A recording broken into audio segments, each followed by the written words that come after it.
And I believe that when you honor God on Passover, starting on April 12th at sundown through Good Friday on the 18th and concluding on Easter Sunday, you can receive these 7 supernatural blessings for you and your house. According to Exodus 23, God will assign an angel to you. He'll be an enemy to your enemies.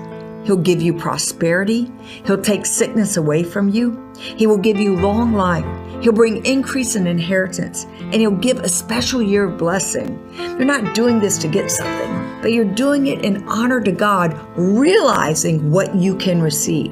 For your special Passover offering of $1,000 or more as the Holy Spirit leads, you will also receive the beautiful 10-inch Waterford Crystal Cross. Don't miss your moment to release 7 supernatural blessings and provision into your life.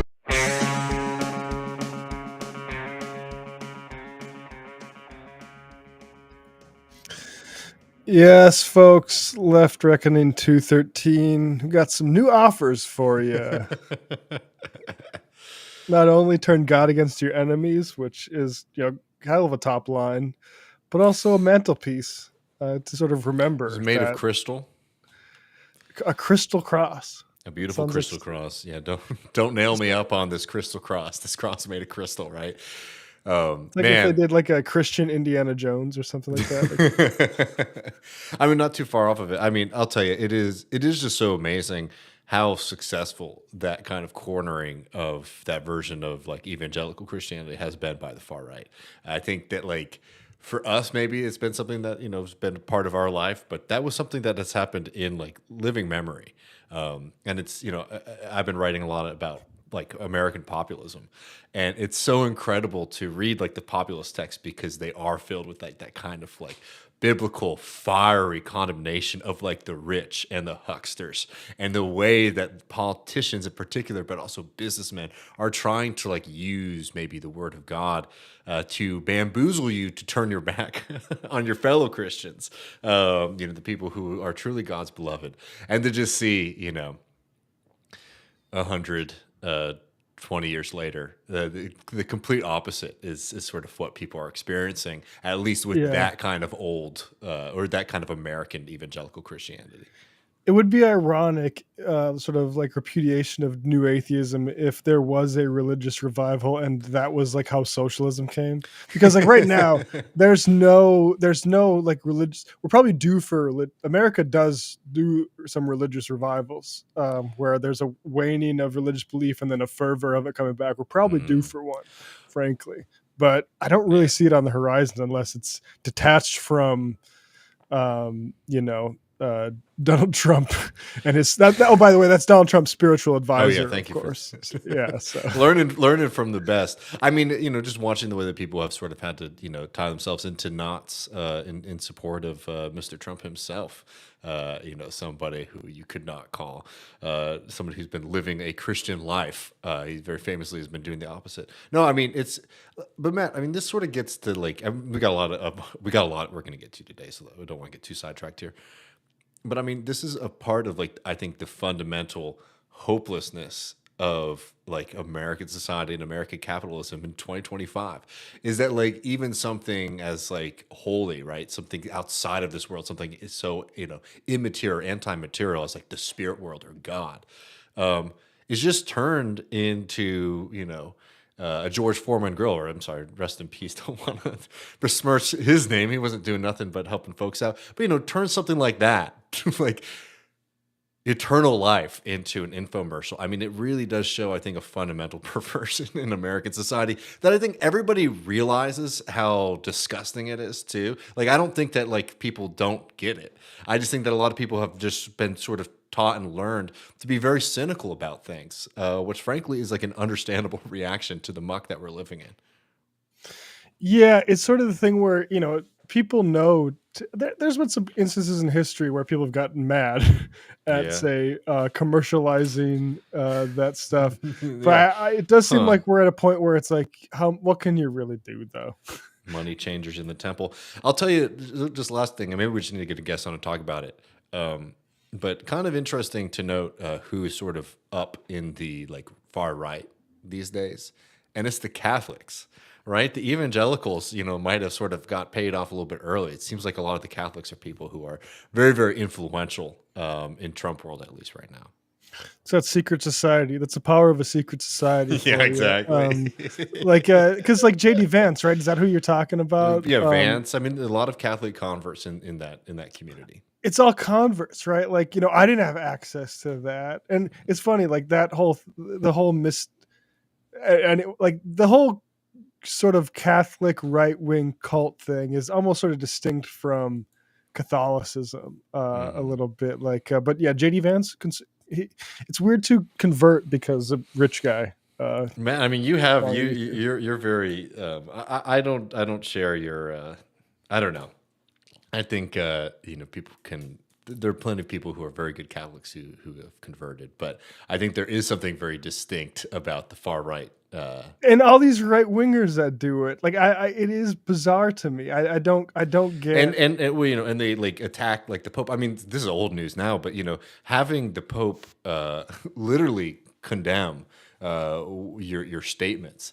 I mean, as somebody who would, it's not as somebody who's a Catholic, but it's like for somebody who like is a Catholic. I mean, that sounds like one of the worst things that could ever happen, especially for somebody who professes it, says that this is a big part of my life, right? This isn't somebody who's like, oh, they were born Catholic and they're sort of like in and out. They show up at mass once a year. This is somebody who's saying like, this changed my life and I changed my religion over my faith in this, and it's getting condemned by it's wild. That's the thing. It's like you're joining it, but like not for the best, for the only reasons that make it sort of salutary, which is like, oh, the Pope's kind of open. Like for a Pope. No, it's actually, I hate that and actually think it might be the Antichrist. Anyway, by the way, I'm new here. It just boggles my mind a little bit. No, I mean, I agree. I think, you need to take your time on that. Anyway, we got a massive show here. In just a little bit, we're going to be talking with Zoe Bowman, a lawyer with Los Americas, about this really horrific case here in Texas, where an Iranian refugee, somebody who fled the morality police in Iran, has been held now for nearly 2 years in confinement. With no real clear path for getting out. This is somebody who's the kind of textbook case of a refugee, of somebody who's seeking asylum. And they have been thrown into legal hell since they've been in this country. So we're going to talk a little bit about that case. Then that's 2 years, not 2 months.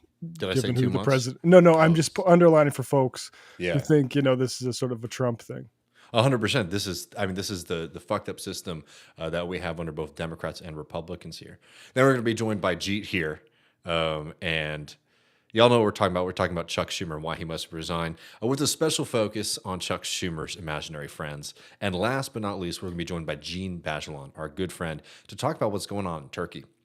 And that conversation is an abridged conversation. It's a shorter one. We have a full 50-minute long conversation with Jeet, where we get into Syria, we get into the Kurds, and we get into a little bit about the Turkish state, how it's operating, how it's relating to the United States and the European Union. If you want that conversation and much, much more, sign up at patreon.com/leftreckoning to get access to that, as well as all of our really in-depth bonus episodes that come out every Sunday afternoon. And, if you're only watching the main show, you're missing out on a lot. You're missing out on the Sunday shows, and you're missing out on the post game, where later Matt and I are going to be diving into Glenn Greenwald's world, talking about these Bernie Sanders and AOC rallies, the potential moves of running as an independent instead of as a Democrat, and much, much more. So you want to make sure you're getting all of that at patreon.com/leftreckoning. Yeah, it's Greenwald versus Megyn Kelly. Which is, it's interesting how uncomfortable Megyn Kelly is. I will say, it's kind of satisfying. Well, we'll get to that in the postgame, but also note two characters that liberals have felt very different about in the past decade. I remember when Megyn Kelly was sort of, the hero during Trump's first run. To be fair, like some of that sympathy was because he accused her of menstruating or something like that. In his presence, it's really low moment, and that says a lot. But without further ado, folks, man, we got to get to this story. And this is a really difficult moment right now. There is so much that's going on, both obviously everything that continues to happen in Gaza, the dismantling of the hard-won victory of social programs in this country, here in Texas, the first abortion arrest, right? It is really hard to sort of keep up with all of the odious things that are going on right now, which is why we wanted to sort of make sure that people are catching this, because this is an extremely worrying story regarding Greenpeace. For people who did not see this, Greenpeace has been ordered to pay a pipeline company $660 million. This is from the New York Times. The environmental group had said the lawsuit over its role in a protest movement could mean an end to its operations in the United States. A North Dakota jury on Wednesday, this is last week, awarded damages totaling $660 million to the Texas-based pipeline company Energy Transfer, which had sued Greenpeace over its role in protests over the nearly a decade ago against the Dakota Access Pipeline. The verdict was a major blow to the environmental organization, a big blow to a lot of things. Greenpeace had said that Energy Transfer's claims damages in the range of $300 million would be enough to put the group out of business in the United States. Now, we can get into some of the details about that in a second, but this should be absolutely chilling to you, because what this is, it's beyond Greenpeace as an organization, right? It is about whether or not we can have political organizations in this country engaged in politics and engaged in free speech activities. And these kind of decisions, we'll get into some of the other ones that have happened in recent years, are only adding to this overwhelming weight that is pressing down on free speech in the United States of America. Because if companies can get away with something like that, $660 million for any organization, let alone a nonprofit, is a death knell, right? And this is a threat. This is a threat not just to Greenpeace, not just to environmentalists, not just to people who oppose oil pipelines.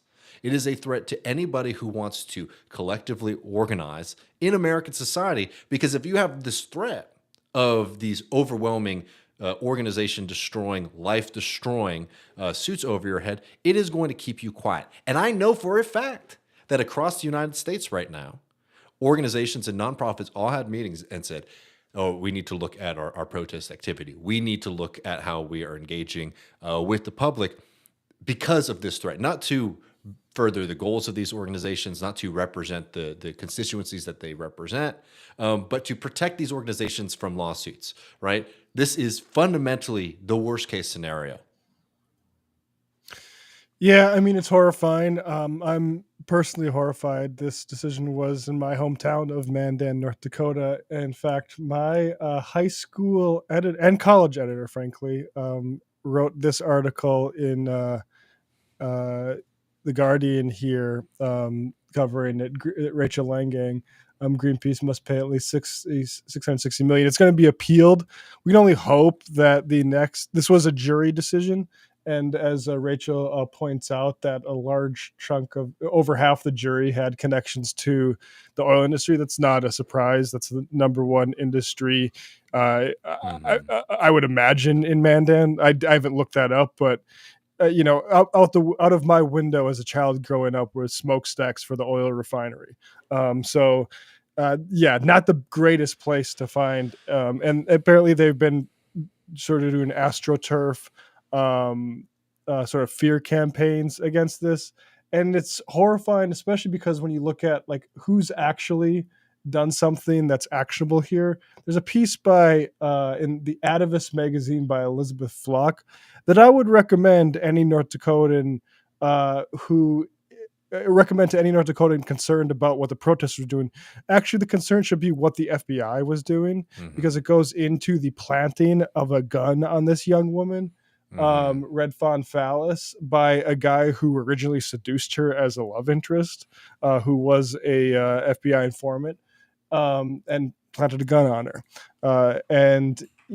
It's obviously a slap suit, which is what people know Peter Thiel did to Gawker. You can use lawyers to do the suppression of free speech for you in this country. And we should be thankful that we do have some First Amendment rights, and hopefully the courts still function enough to recognize that, because in countries where we don't have First Amendment protections, like the UK, for instance, it's really hairy for people who, take something as apolitical as criticizing alternative medicine, like chiropractors. There's a guy named Simon Singh who I mean, I can't remember exactly what the outcome of this was, but for years and years was being sued by chiropractors for basically saying, hey, there's not really science to back this sort of stuff up. And chiropractors, as a organized professional Yeah. body, you know, you can make that difficult for people. And that really is the, you know, the, and on these sort of lawsuits, this is, I mean, it'd be nice if Left Reckoning could afford, frankly, insurance against this sort of thing, because this is Would that even be able to protect you at this point? Is Yeah. the reality, right? And as we've seen, I mean, very famously, and some of our audience might be too young to remember this. You know, very famously, the Gawker lawsuit. You know, was a massive assault on freedom of speech in this country, right?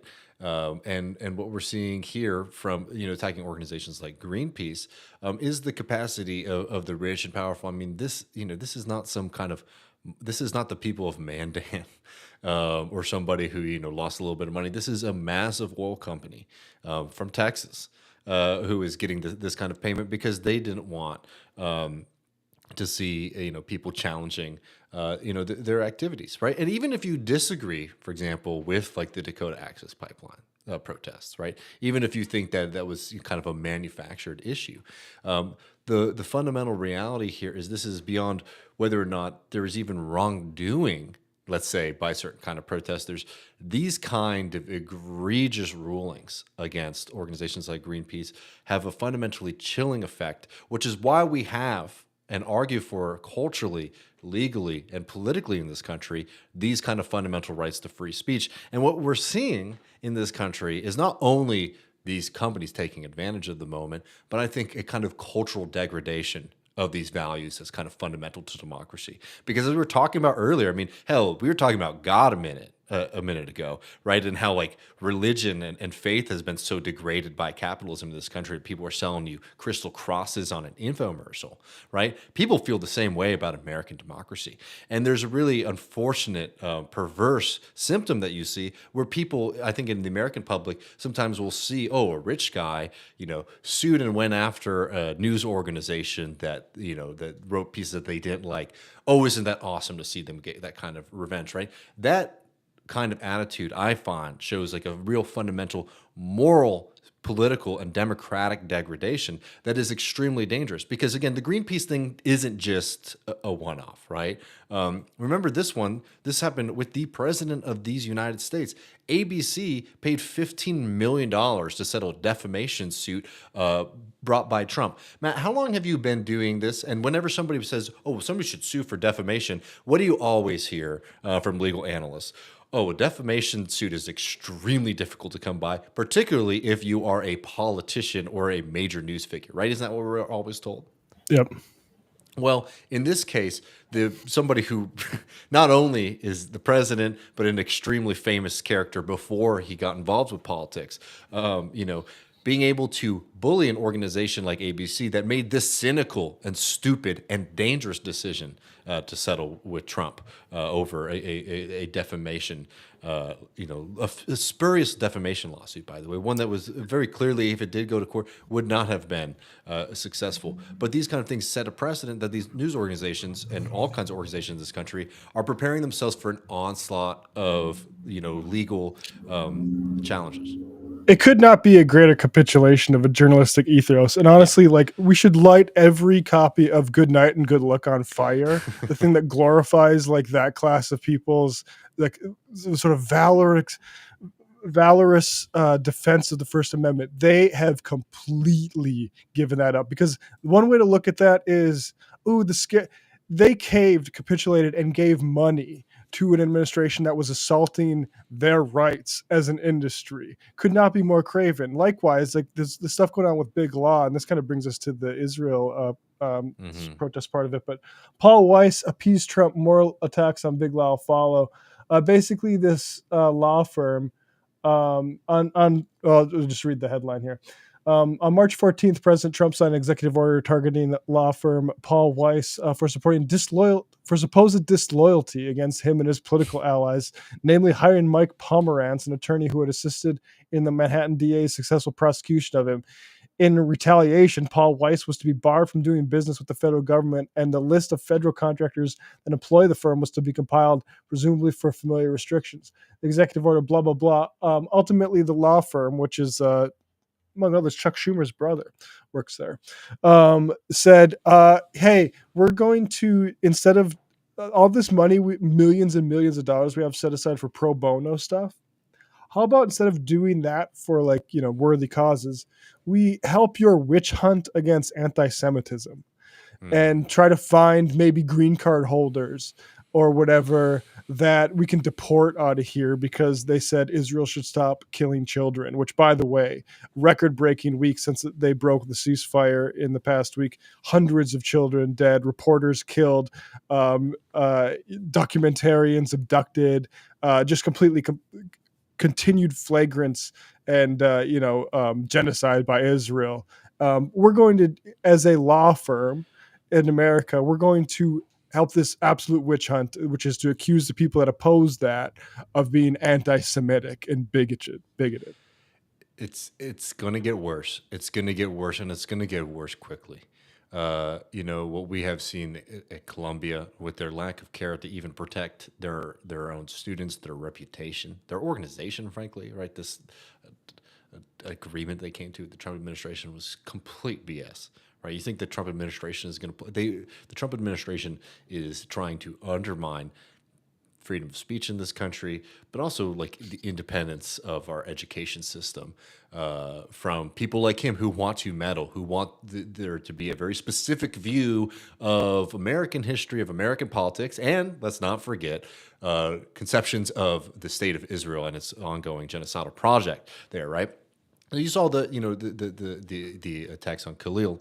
You also don't forget there was a woman at Yale Law School, Hillel Dotagi, who was accused of terrorism, right? Accused of terrorism, and it was completely fabricated. But these people feel very confident and comfortable that they're going to be able to get away with it. So you don't think that we're going to see much more? Hell, on the state level, I can't imagine that in the state of Texas, we don't start seeing infringements on our freedom of speech. We already lost our right to assemble, as people remember from the Palestine protests here in the state of Texas, where people got brutally beat by police officers, right? This is a fundamental crisis moment in American democracy, and I'm not trying to be over the top, and I'm not trying to be dramatic, but people really need to buckle up and get serious about defending these kind of things on principle, and not just on specifics. And what I mean by that is like you need to be able to advocate for freedom of speech, for the right to a lawyer, right? Watch what's going on, shipping people outside this country to be tortured by Bukele, right, is a horroring moment in American democracy. And yes, people are talking about it, but you see what gets kind of like the news talk of the day is not hyper-focused on these kind of things. We are watching a degradation of American democracy happening before our eyes. And yes, it started before Trump, right? And maybe it's one of these things where it's just everyone's got so cynical and these systems have broken down and maybe they can't be mended. But until we reach that moment, I'm going to advocate and fight for these fundamental rights that we have in this country, because you will miss them when they are gone. Just on this note,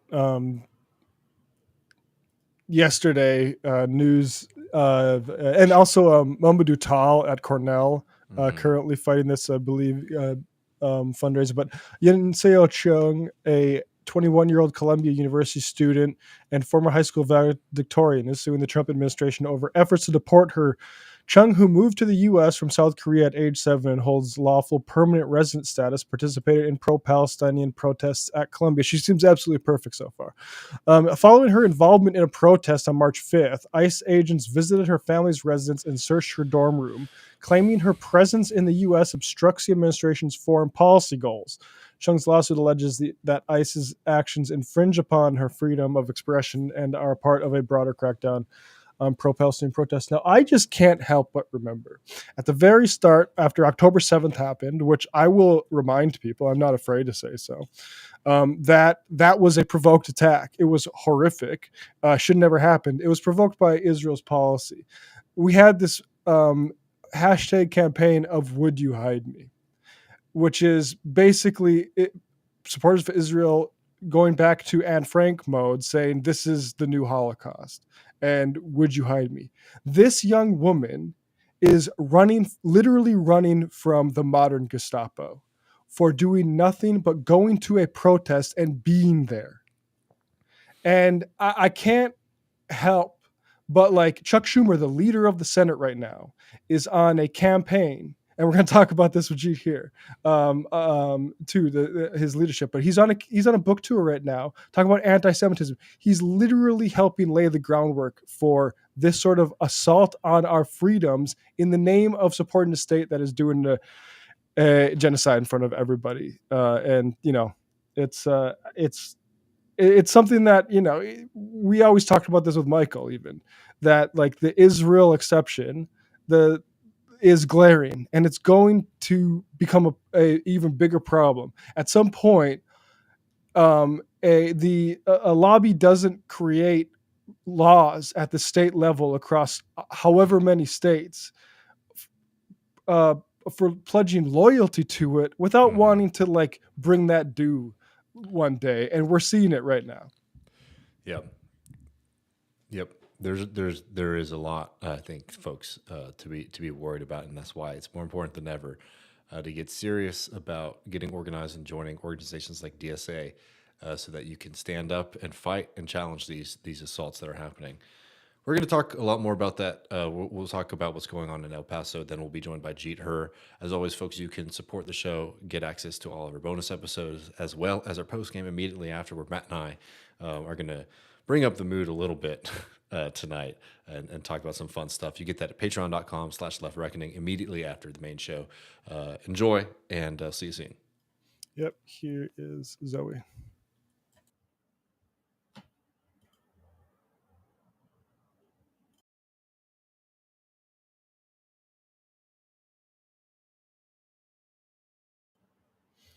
David, can you select that video? Because for some reason it's not playing for me.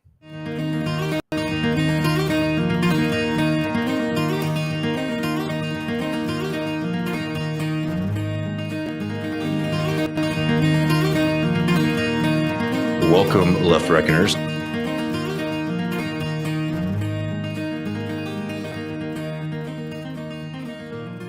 Welcome, Left Reckoners. David here, joined as usual by my good friend Matt Leck. How are you doing, brother? I'm doing good, David. Good to be with you. Really good to be with you as well. And we're really happy to be able to cover this story, though it's a very difficult one, about a young woman from Iran who has been detained in the United States, in El Paso to be specific, for over 2 years. And we're joined by Zoe Bowman, who's an attorney with Las Americas, as an immigrant advocate as well. Zoe, thank you so much for joining us. Thank you for having me. I mean, could you just sort of introduce this case for people? Tell us about this woman and how she came to the United States and how long she's been held.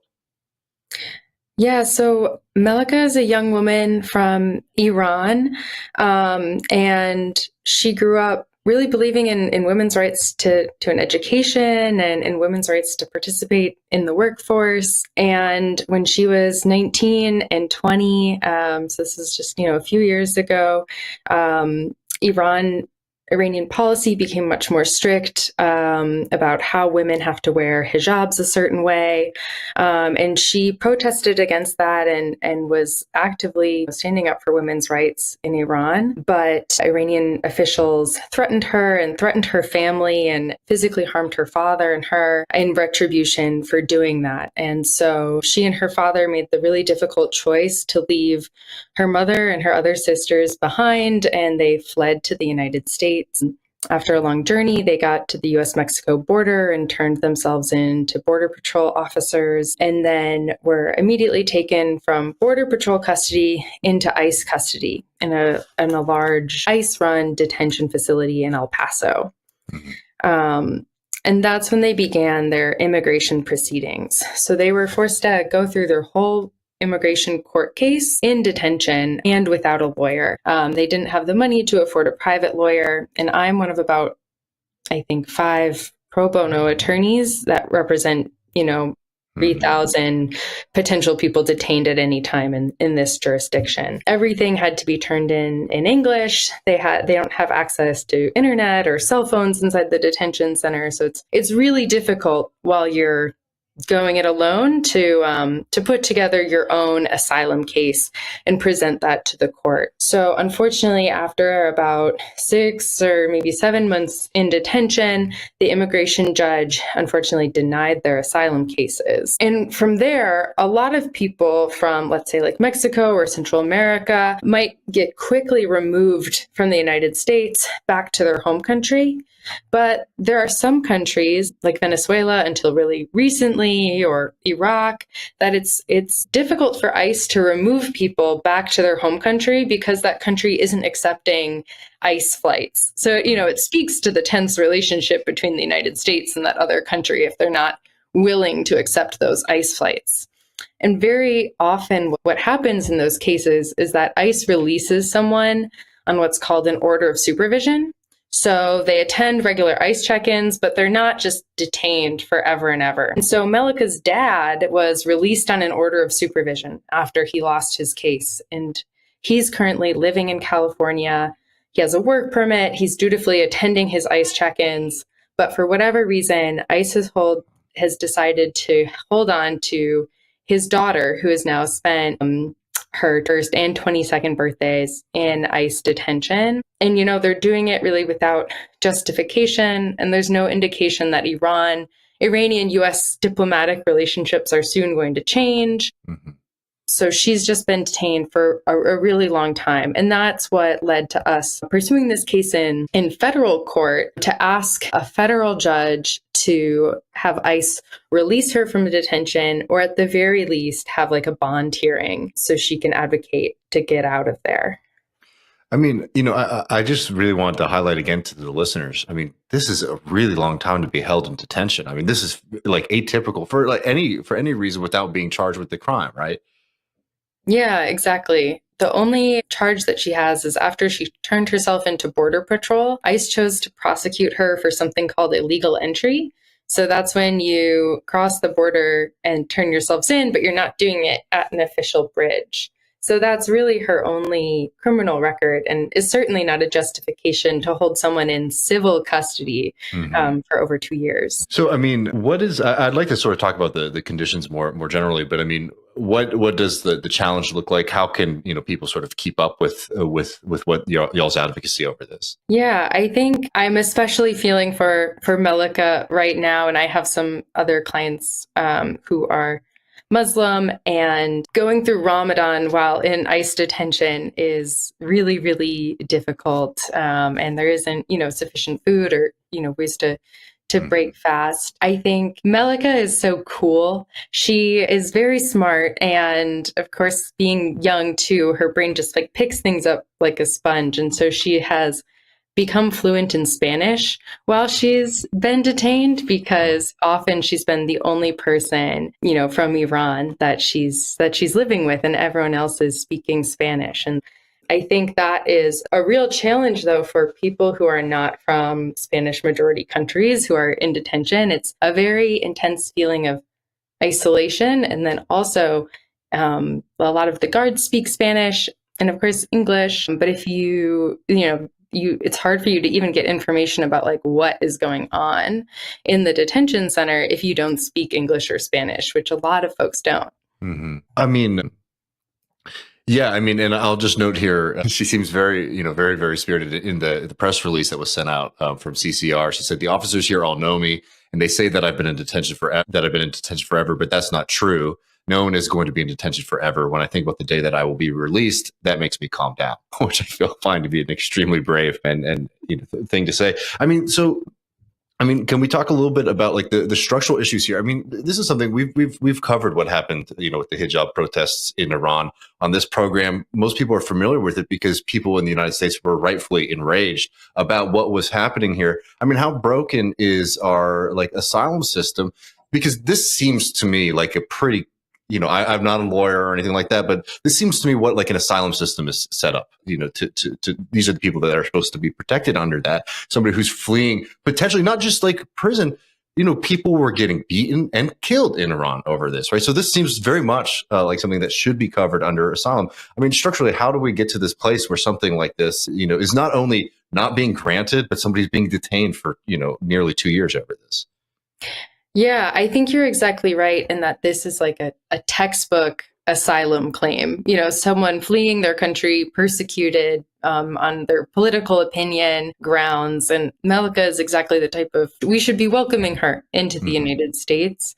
I think this case really highlights how much discretion individual immigration judges have in the system. And I think for a lot of judges, they would have heard this case and they would have granted asylum. But luck of the draw, she had a judge that heard the case and decided to deny it. And then once you get that initial denial from an immigration judge, it becomes really difficult to appeal, especially when you're in detention. You have to meet certain deadlines. You have to submit like a sophisticated legal brief, most often to be successful. So once you get that initial determination, it becomes almost impossible to appeal, especially when you're representing yourself. And I think, where I practice, there are some judges with really, really high denial rates, like in the news. So it matters less what your claim is and more so who your immigration judge is. Yeah, I mean, is there anything on the horizon as far as like reforming that somehow? Is there any notion of that? I mean, I don't think we should hold our breath for any good news or positive reforms within the immigration court system at this moment. I think there's been a lot of talk about, like right now, to like making the immigration courts have like rules and formalities and independence, more so like all the other courts. But I don't think we're close to getting there. And just one thing, if you could just sort of help our listeners understand this, like I really want to stress the fact that this originated under like the Biden administration, right? Obviously, Trump has plenty of sins, and this isn't explicating him or anything like that. But I think it's really important for people to know that it's not like the immigration system didn't just get broken when Trump got it inaugurated. And if you could just sort of maybe talk about, some of the things, even outside of this case, that you've sort of been seeing when it comes to processing these kind of claims. Yeah, definitely. I mean, Melika came in during the Biden administration, and the first 2 years of her detention was under the Biden administration. It's only been the past 2 months under Trump. And the immigration court judges and separately ICE have had like a tremendous amount of discretion under both administrations. And so I think we're talking about, degrees here.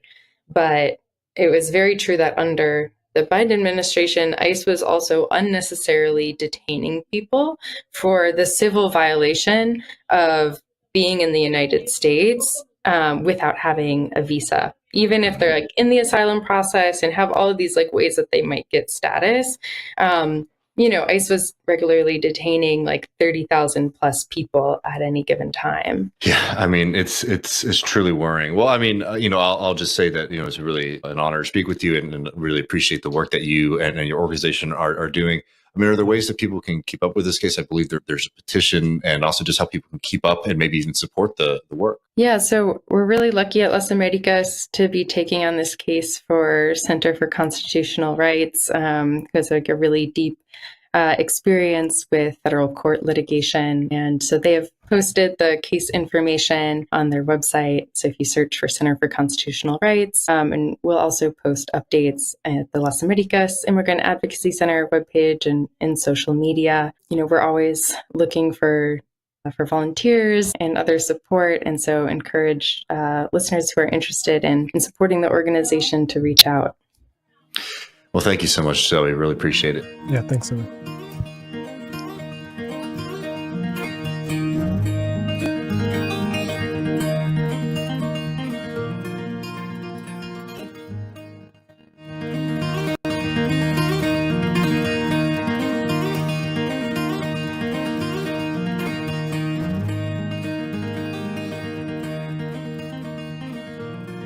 Welcome back, Left Reckoners. David here, and I'm really thrilled to be joined by Jeet Heer, who is the national affairs correspondent, columnist at The Nation, and also the host of the excellent podcast, The Time of Monsters, to talk about the mess that we're in.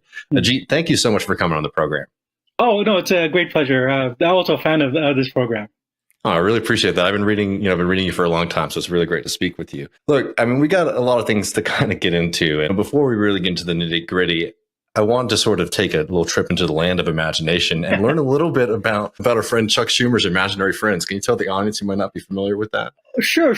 Going back at least to 2007, and perhaps a bit longer than that, Chuck Schumer's way of deciding political decisions is to start having conversations with an imaginary friends that he has. Now, this is a couple that lives in Long Island. Originally, this couple was known as the O'Reillys, but Chuck Schumer decided that was too ethnic. That this is Schumer apparently having the 19th century belief that the Irish are not white, but part of the lower order. And so he changed their names to Baileys, which to my mind reads as Irish but passing as white. So the Baileys live in Long Island. I believe Mr. Bailey works for an insurance company, and his wife is part-time working as a secretary at a doctor's office. They're around 40, and they're swing voters. They, can go for either the Democrats or Republicans. And when Schumer wants to justify a turn towards the right, he says, well, no, the Baileys would not like that. So in 2007, there's a New Yorker profile, basically the Baileys, they're kind of on board with torture. They're very worried about terrorism. And so we can't investigate the torture regime too much. And more recently, just over the weekend, in an interview with the New York Times, he mentioned that the Baileys, they maybe voted for Trump because of crime. Now, so that's one set of imaginary friends. But I think there's actually another set of equally imaginary friends, which is that in the same interview with the New York Times over the weekend, he mentioned that, the Republicans in the Senate, they're all on board for Trump now because his approval ratings are high. They're 48. But once they go down to 40, he thinks that they will jump ship and come work with the Democrats a bit more. And he says, as he's mentioned more than once, he's in the gym in his shorts and the inhibitions fall, which to my mind actually reads like, if we're talking about imaginary friends, this actually reads like a Penthouse Forum letter. Dear Penthouse Forum, I never thought it would happen to me, but I was in the Senate gym in my shorts and all the innovations started dropping, ... No, I want to say that even though these senators are real, his relationship with them is equally imaginary. That is to say that he is fantasizing that there is a cohort of Republican senators who are at heart moderate, do not like Trump, do not like what's going on, and are eager to work with Schumer and the Democrats. And they have to, just as electoral policy has to be geared towards the imaginary Baileys, political strategy in the Senate has to be geared towards these, I would say, equally imaginary friends he has in the Senate. Imaginary in the sense that I can imagine that, senators are glad handlers, will say nice things to each other to make each other happy or whatever, but not be totally frank about what is actually their desires and their political calculations. And in his case, Schumer is imagining Ancien regime restoration, that Trump will somehow magically not be a political force anymore. We will go back to the way the Senate was before Trump, or even before Mitch McConnell. We'll go back to the halcyon days of the 80s when Ronald Reagan and Tip O'Neill and others, got together for a beer and, hashed things out. This is all fantasy. This is, Schumer and other Democrats of his sort like to present themselves as pragmatists. And the reason I've sort of emphasized the imaginary aspect is that this is, as Zizek would say, pure ideology. This is purely in the realm of the fantasy desires. But you'll probably have more questions, but I can return to that because there's a kind of interesting Lacanian analysis one can do of the psychopathology of Schumerism.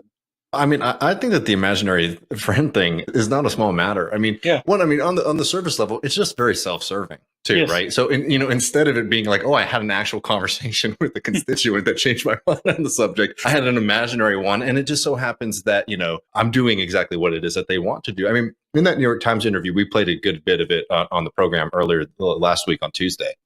And, one of the things that was really notable too is like a lot of the postmortems that we've been getting from a lot of Democrats, but especially from people like Schumer, is sort of, oh, we haven't really drifted too far from the working class as a party. We've just gotten really bad at messaging, and we just need new kind of messengers. I mean, as somebody who's watching politics closely, watching figures like Schumer and others, I mean, does it really feel like the Democratic Party has gotten much of a message from 2024? No, absolutely not. And I do think that the imaginary stuff is a way of not dealing with the actual voters. And, like as a senator, you're pretty insulated.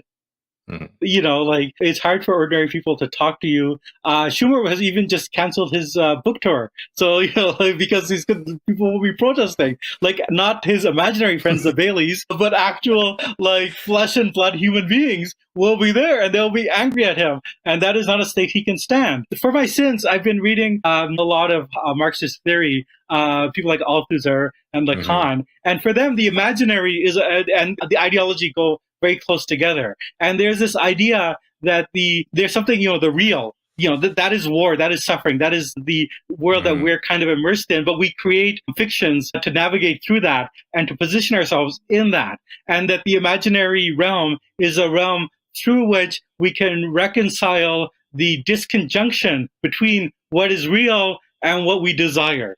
And I have to say, if I could get Chuck Schumer in for like a session with Lacan, we could maybe get somewhere, because this is like almost a classical instance of the ideological imaginary overriding everything. And Schumer's not alone. I mean, one sees this with people like Tom Friedman when they talk about talk to a cab driver and he said this, and what he says is always exactly what Tom Friedman wants to hear. There's among the ruling class, because they know that there's a real world out there of people who are in the grips of history, but they themselves are insulated and protected from that world, and they have to somehow navigate that difference. And it is through this construction of the imaginary friend. And on a more I would actually say that people like David Shore and Matt Iglesias are also creating imaginary friends. These sort of moderates that they create through data science, who just so happens always come to the political conclusions that they want to them to come to. But it's all a way for a class of people whose politics is deeply disengaged from physical contact with human beings, to somehow justify their own desires. I mean, I'll tell you, to be fair to everybody, the role of the imaginary in American politics might just be a perfect essay or book, because frankly, even on the progressive Bernie socialist side too, there's a lot of imaginary too when it comes to the working class and the working class voter, right? There's a lot of this kind of imaginary conversation happening there as well.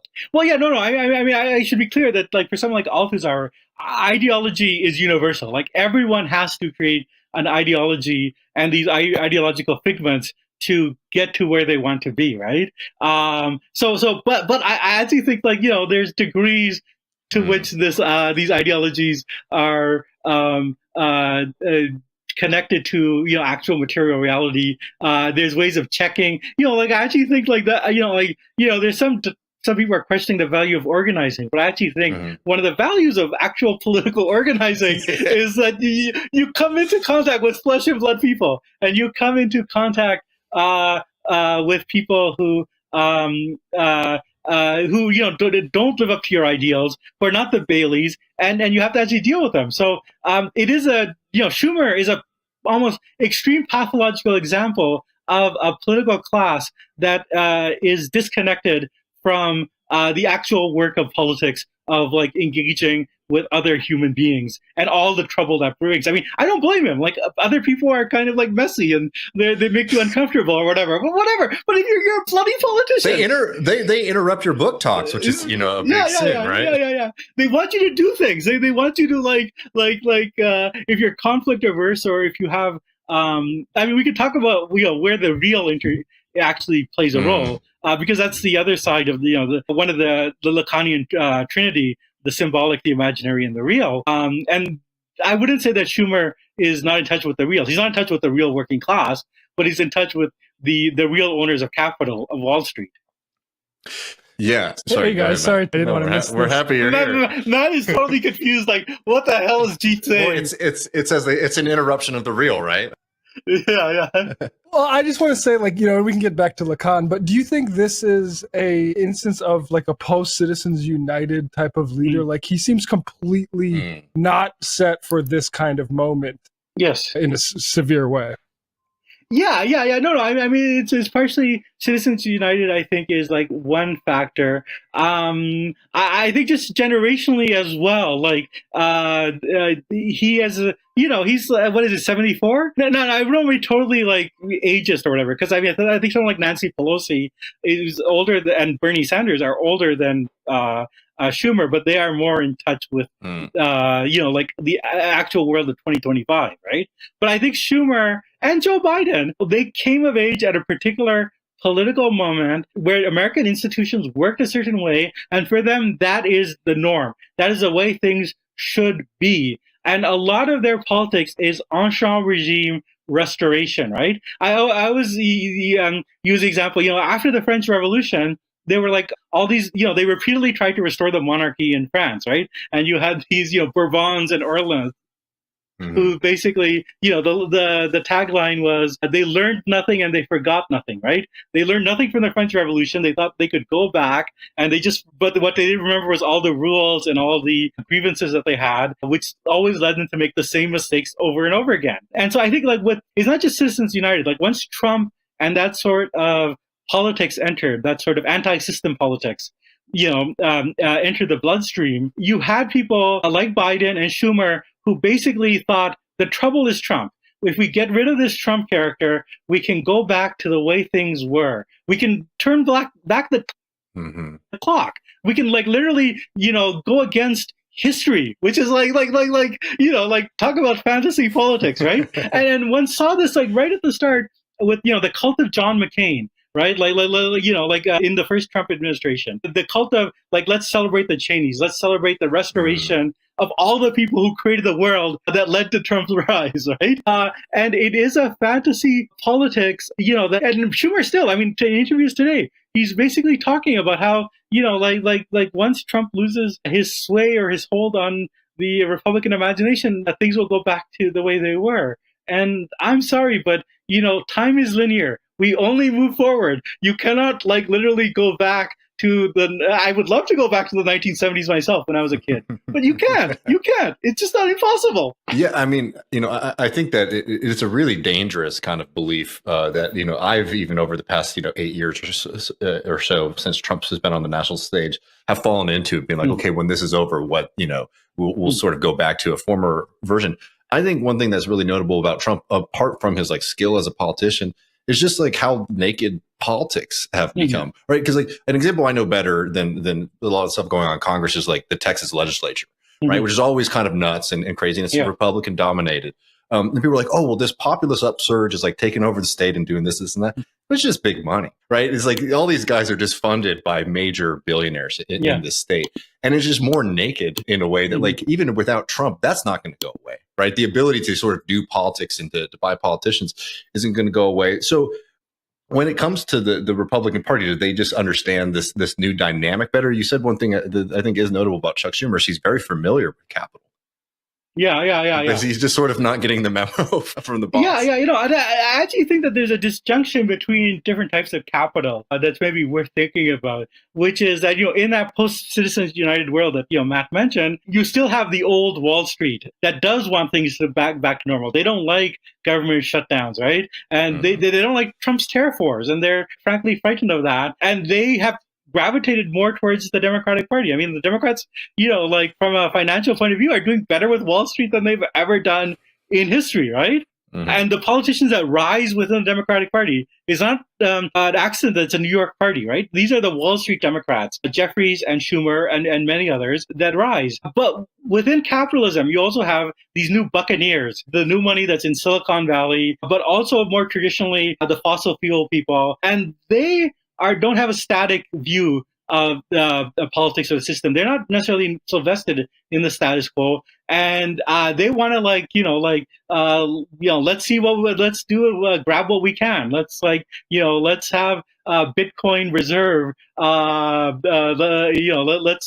maximize on our profits. let's have Elon Musk, basically run the federal government.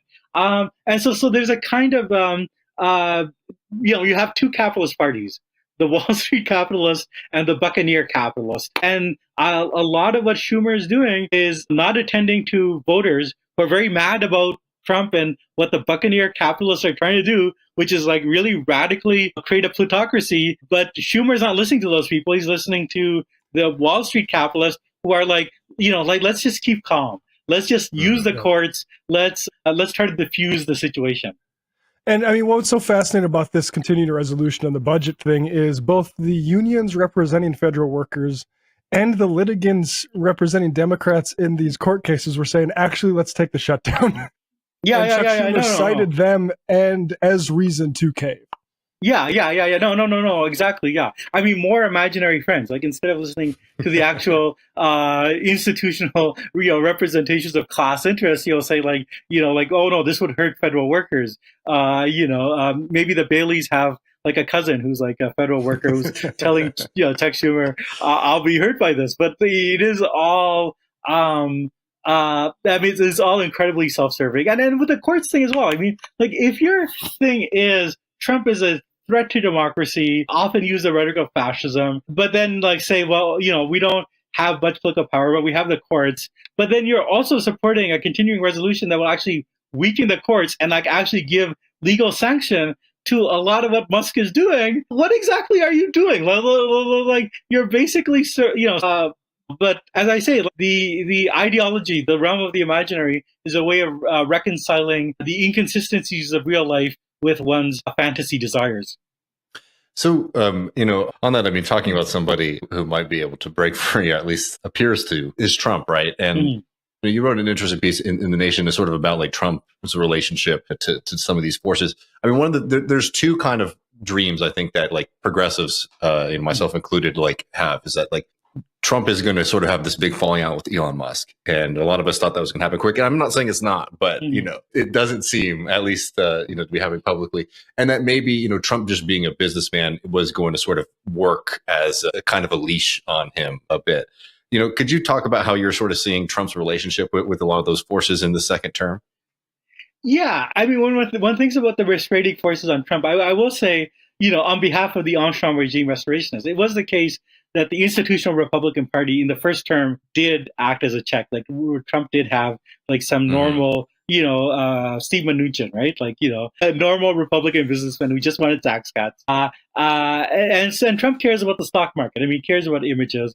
And if the stock market is going down, I mean, that seems to be the dynamic in the tariff wars, right? Like he'll like play up tariffs and the stock market will panic and then he'll pull back and then he'll like try again. But like in a lot of ways, like Trump is much more restrained from these forces than he's ever been. I mean, he is like, a second term president, and it's always a dream of Democrats, like, like Obama in second term, like he's going to be unchecked. He'll do what he wants. Well, what he wanted was the same thing he did in his first term. But Trump, like I actually think like Trump does have real goals and real agendas. And he's like, he's checked to some degree by, like Wall Street, but like to, like, like what, the Wall Street Journal article I quoted was basically saying like, unless the stock market goes down by 30%, people on Wall Street are afraid of speaking up to Trump. And I feel like that's the other element of the real, right? What is the real is the fear that Trump will sic the Department of Justice or antitrust laws or like whatever, or Elon Musk,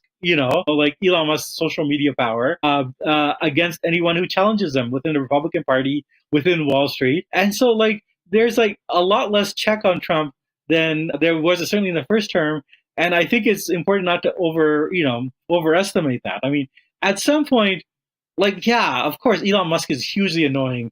And you can kind of see like someone like Trump thinking like, why am I spending time with this like clown? Why am I babysitting his kid? But, like Trump respects money. Silicon Valley is a big donor base and, and they're giving him money. They all the sort of coin stuff, right? Like Trump is sort of openly praising not just like donor money, but like actual money in Trump's own coffers. Right? I don't know, man. I don't know what the checks are. Like, short of, I mean, the other check is foreign policy. Like if there's like an actual war, of Americans dying, that would be a check. But like, do we want to go there? Or I actually kind of think it's important. Someone like Schumer, to go back to him, keeps thinking that these other institutions someone else will do the work of politics. Like in the first term it was like Robert Mueller, now it's the courts and it's Wall Street and, like the stock market.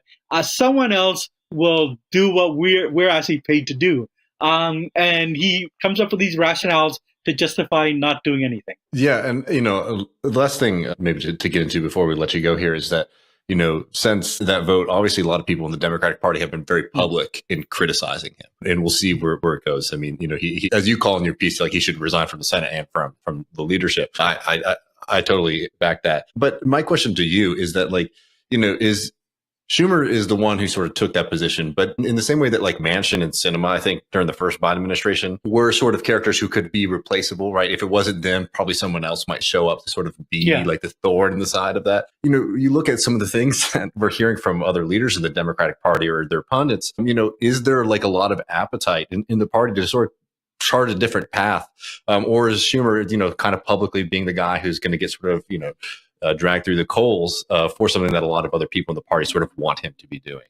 Yeah, no, I mean, he is kind of taking on the scapegoat role. Unfortunately, it's the later. I mean, I think that the actual appetite for doing is a very conflict averse party at a very dangerous moment where you actually kind of have to be taking stands. And what I see now is like an attempt, like, let's replace this old class of leaders, but let's bring up younger leaders who think the exact same thing that they do, right? Like there's a push for like having younger people run in the Democratic Party. But if you look at like who the party is promoting, like, it is like ideologically vacuous people who have, Slotkin.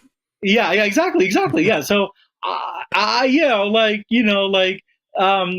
maybe like not having this 74-year-old guy who looks like, like a half an hour with his grandkids would kill him is not the best person to have as your public face, but to have like a 40-year-old who thinks the exact same way, like is basically just transplant Chuck Schumer's brain into a younger, maybe more nubile body. I don't think that is like a solution. Yeah. And I think until the leadership stops listening to the advice of their imaginary friends and starts listening to what's going on. Yeah. I know we're going long, but I mean, like the actual, the actual only solution, the logic of the situation, I don't know if it's going to happen. The logic of the situation is that you need a hostile takeover of the party. You need something like what the Tea Party and Trump did to the Republicans, because those movements came out of anger at the mainstream of the Republican Party. If you had something like that, where there was like actual challenges from the party in primaries and then in the presidential level, you could have from people who are not beholden to the party, who are outside the party. I think that's why a lot of us were very excited by, like, say, Osborne's run, right? Like, if you could actually create political forces that, share the core Democratic Party values, but are not beholden to the party, you could get somewhere. And I think I sort of can conceptualize how this might work on a presidential level, which is I actually think that you need someone like Sean Fain or Sarah Nelson basically running as a union leader, I'm not a Democrat, and I want to take the party back to the working class. Like, I think someone like that could have could run a Bernie-style candidacy and win. And that might reorient the party. But then you also have to fight this, like, at every level. And I don't know if the infrastructure is there to, like, do all the fighting at the state level that we need. But, yeah. I mean, I'll just say, like, I agree. I remember Bhaskar Sankara years ago sort of saying something along those lines. It's like, you need to have like a national figure for these kind of movements and kind of be mad at him. Like, no, it has to all be local. It has to all be local. And realizing over time, like, no, he was definitely right, because you saw what happened this most recent like election cycle when you don't have that kind of loud progressive figure on the national scale, on the presidential level. Things just kind of dissipate quickly. Yeah. I mean, in terms of, it's just a function of the media space and the nationalization of politics. And, like a lot of people who don't follow politics closely need a Bernie figure to orient them. And Bernie's like, playing a really good role right now. But, like we have to be conceptualizing what is the successor to this that could lead a hostile takeover of the party. And basically like dispossess, not just Schumer, but really the consultant class that allows the Schumers to exist. So it's going to be like, like a long struggle, the long march through the Democratic Party, as Chairman Mao would say. There we go. Well, Jeet here. It was really a pleasure speaking to you. Oh, yeah. Folks, you can read Jeet in The Nation and also check out the podcast, The Time of Monsters, which is, I really enjoyed the conversation you had with Danny Bessner recently. Oh, good. Yeah. Thank you. Yeah. Yeah. Okay. There'll be links to follow everything below. Thanks again, Jeet. Oh, no, it's a pleasure.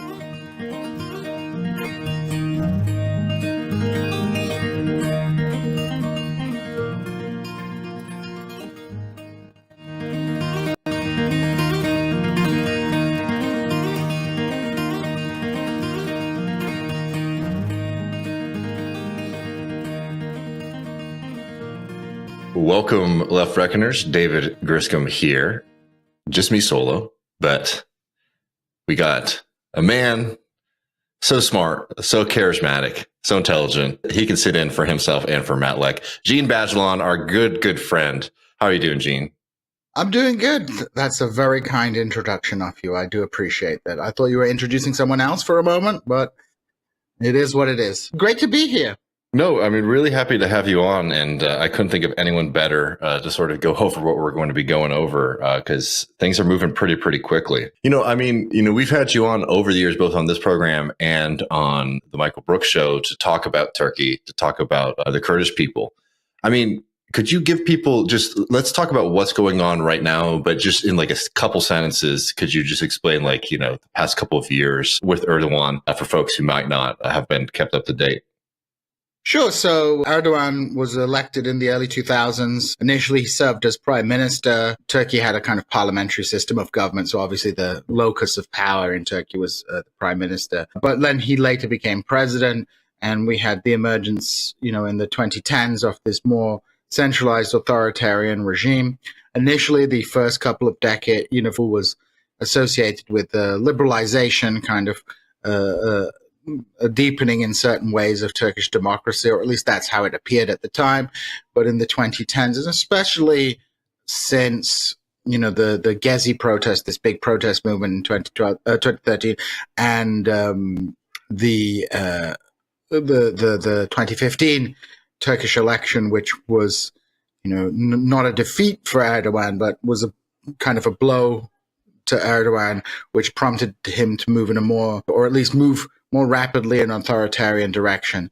So, you had this kind of shift towards authoritarianism. In 2016, there was an attempted anti-Erdogan coup d'etat in Turkey. It failed, but again, that served as a kind of further accelerant for the shift towards this presidential and personalistic regime. When we think of Turkey, we might, often people think of it as like a Middle Eastern state, but in certain ways, it's quite different from other Middle Eastern states because it did have like a long history of kind of modern state formation. Mm-hmm. The institutional origins of the Turkish state in a very real way, go back to the Ottoman era, in terms of many of the bureaucratic structures which continued on. It wasn't like in countries like Iraq where they had to build these things from scratch. So you had this long sort of, yes, there's a history of authoritarianism in Turkey, but really over the last decade, we've seen the emergence of a kind of personalistic regime, one which, political power is increasingly centralized in the figure of Erdogan,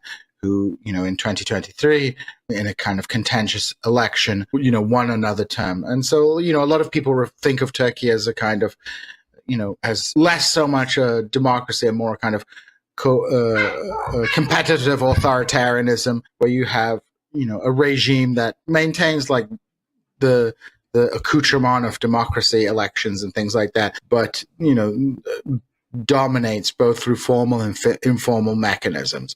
And this has been really the story of Turkey, especially over the last decade. And it's one of those things that, it's been a very long time of kind of, backslide into this kind of system. And what has just happened with his kind of meddling of his opposition opponents, is pretty striking. Could you fill people in on this? Yeah, so, as I've said, Turkey has shifted in an increasingly authoritarian direction, but, it's not, let's say, North Korea or a totalitarian state in that sense. You do have some avenues for competitive elections. There are still opposition MPs, and also importantly, there are opposition-held local government institutions. And in the late 2010s, Istanbul, which is a huge municipal government, bigger than many countries, its population is massive, and it's very symbolically important because this is where Erdogan rose up to power. They lost the municipal elections, the governing party, and we see the emergence of the largest opposition party, the Republican People's Party, CHP, as it's known by its Turkish acronym, takes control. They have this very charismatic, relatively young mayor, İmamoğlu, who initially in the first election, they forced a rerun of the election, hoping that their candidate, the AKP's candidate, win, but İmamoğlu sort of picked up more votes, and he's kind of maintained his position in Istanbul. And it has been looking like, of course, that he, because of his position, because of his popularity, out of all the kind of leading opposition figures, it seemed that he was going to be the kind of candidate to run against Erdogan in 2028. And so ahead of that, Turkish state and Turkish government officials are saying this is nothing to do with us. Obviously, they're saying it's the judiciary, et cetera, et cetera. There's been this kind of ongoing assault to undermine İmamoğlu in Istanbul. For example, when he first came to power, one of the things that the government did was weaken the authority of the municipal government in Istanbul, sort of take away some of its powers to kind of weaken his ability to govern. But things have really kind of intensified in the last few weeks. So, for example, one of the stipulations, one of the requirements for someone to run for president in Turkey is that they have a university diploma. And one of the things that they did, Istanbul University, İmamoğlu's alma mater, rescinded his degree, making him ineligible. And then we have this, Was there any reasoning of note there? Not really. It's just kind of like there's some irregularities. It's kind of just trumped up nonsense. I just always have this worry that I'm going to get an email one day that that my degree didn't count because I didn't show up to some class or whatever. So anyway, sorry. So yeah, and then what else has happened? There's been this mass arrest, which has included İmamoğlu, but also about 100 other people, many of them who work for the municipal government or are political aides. Remember, this is the mayor of a municipal district that is huge, so it's like a big operation. It's like we're talking millions of people in this thing. So the government is taking control of a firm controlled by İmamoğlu, and the accusation is that there's corruption, right? Which maybe there is, in Turkey, there is corruption, but everybody's involved in corruption. Erdogan is involved in corruption, so it's kind of a bit absurd in that way, and it's trumped up charges. But what's the really telling thing? He's also being charged with terrorism. And an association with the Kurdistan Workers' Party, which again is a kind of really absurd charge in that sense. This kind of, to be honest, this is a very common thing for the Turkish government, just accuse people of being involved with terrorism. But what makes it quite ironic is that when İmamoğlu was first elected, the Turkish government allowed a letter from the PKK leader to be published, telling Kurds in Istanbul, there are a large number of Kurds in Istanbul, not to take a side in the municipal election. So the AKP were perfectly willing to kind of elevate voices from the PKK if they saw it was their advantage. And as we'll talk about in a bit, there's currently talk about this peace process.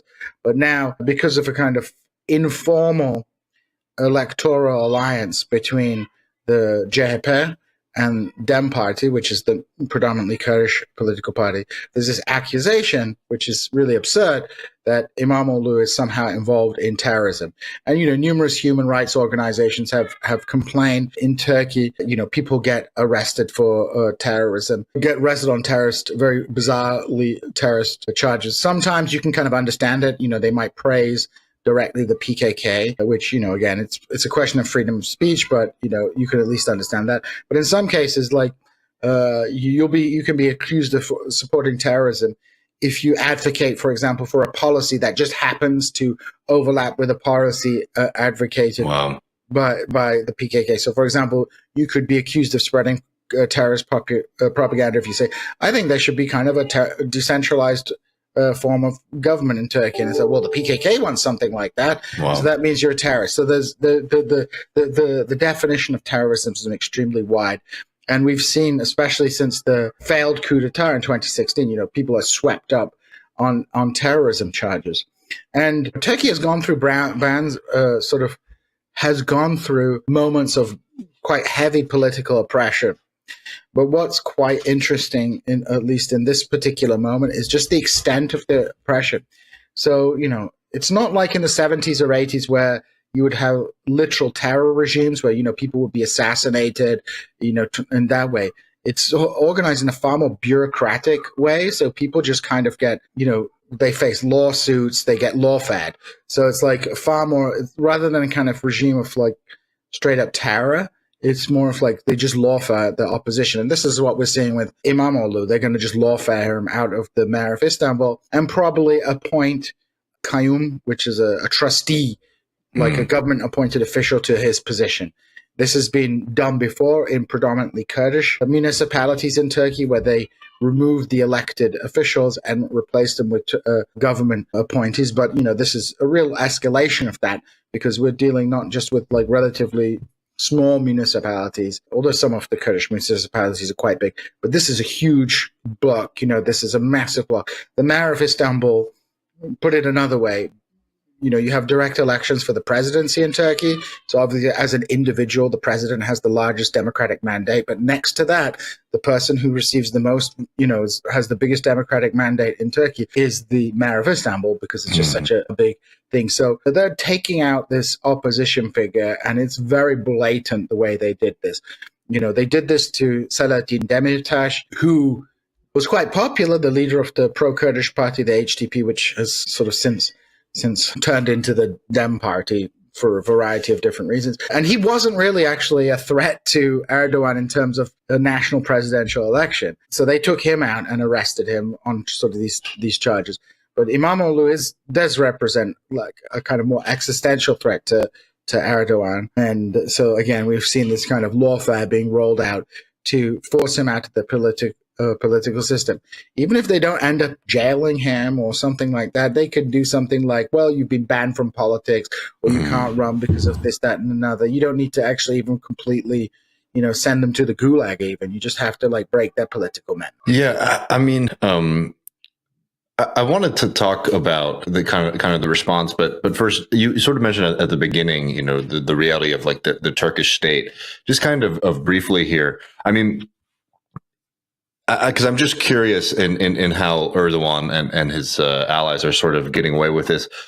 Obviously, they're probably using like absurd definitions and reasonings here, but are they sort of relying on things that like, oh, the letter of the law says this, and we would have to take this person out, or are they sort of whole cloth creating like new policies, right? Are they kind of bending the law to their purposes? I mean, they're accusing him. They're accusing him of being involved in a kind of criminal conspiracy of corruption and things like that.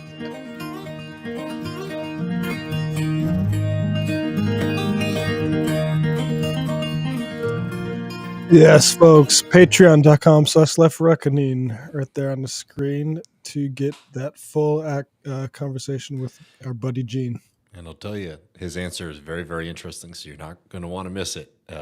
Along with this post game we're cooking up for y'all right now, Matt and I are going to be looking at this Megyn Kelly-Glenn Greenwald fight, and we got some takes, some hot ones even, about Bernie Sanders, AOC, and an independent political movement.